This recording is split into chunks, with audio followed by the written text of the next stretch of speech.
Bonjour et bienvenue. Aujourd'hui, nous allons aborder les risques professionnels spécifiques aux instituts de beauté et comment vous pouvez les prévenir pour garantir la sécurité et le bien-être de vos équipes.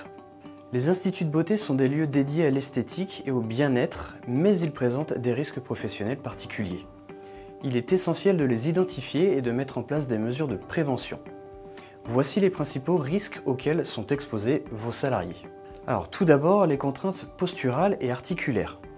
Les gestes répétitifs et certaines postures de travail comme un dos courbé ou les bras tendus peuvent entraîner des douleurs musculaires, des tendinites ou des problèmes au niveau des articulations, mains, poignets, épaules, coudes.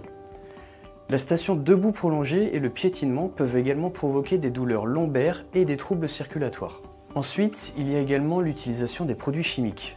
Les esthéticiennes manipulent des produits cosmétiques, des détergents et des solvants qui peuvent être irritants pour la peau et les voies respiratoires. Des risques comme des allergies, de l'asthme ou de l'eczéma peuvent survenir. Il est essentiel d'être vigilant face à l'exposition à ces produits. Nous retrouvons aussi l'exposition aux risques biologiques et infectieux. Certains soins comme l'épilation ou le tatouage semi-permanent peuvent entraîner un risque de contamination ou d'infection, en particulier si les conditions d'hygiène ne sont pas strictement respectées. Et pour finir, les contraintes organisationnelles et mentales. Les problèmes d'organisation tels que des cabines exiguës ou un matériel mal adapté, ainsi que des plannings mal gérés ou une charge mentale excessive peuvent générer des risques psychosociaux. Le stress et des comportements irrespectueux de certains clients peuvent également affecter la santé mentale des employés. Il existe plusieurs solutions pour prévenir ces risques et améliorer la sécurité et le confort au travail. La première étape consiste à évaluer les risques dans votre établissement et à les consigner dans un document unique.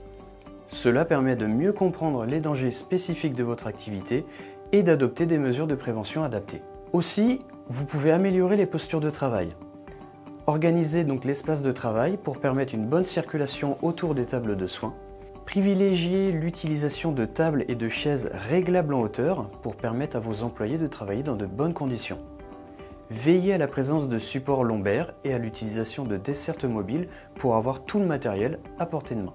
Formez vos salariés aux bons gestes et postures et encouragez-les à alterner les soins pour éviter la répétition des mêmes gestes. Un autre point est de revoir l'organisation de l'activité.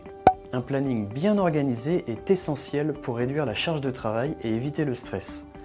Planifiez les rendez-vous à l'avance, ajustez l'effectif en fonction des périodes de forte activité et assurez-vous que des temps de pause sont respectés. Favorisez un environnement de travail serein et proposez des formations sur la gestion du stress et les comportements respectueux. Ensuite, créez un environnement de travail favorable. L'ambiance sonore doit être modérée et les températures doivent être agréables pour garantir le confort des employés et des clients. Vérifiez régulièrement le bon état des machines utilisées et assurez-vous que l'éclairage est suffisant pour les soins de précision. Un niveau d'éclairement entre 500 et 750 lux est recommandé. Pour prévenir les risques chimiques, listez tous les produits utilisés dans votre institut et vérifiez leur étiquetage. Demandez les fiches de données de sécurité et mettez-les à disposition de vos salariés. Privilégiez des produits non allergisants et fournissez des gants jetables en nitrile. Soyez particulièrement vigilants concernant l'exposition des femmes enceintes aux huiles essentielles. Assurez-vous également d'un renouvellement d'air suffisant dans les locaux pour diminuer la concentration de polluants. Enfin, instaurez des règles d'hygiène strictes. Chaque cabine de soins doit être équipée d'un point d'eau et il est important de fournir des serviettes à usage unique ou des essuie-mains jetables.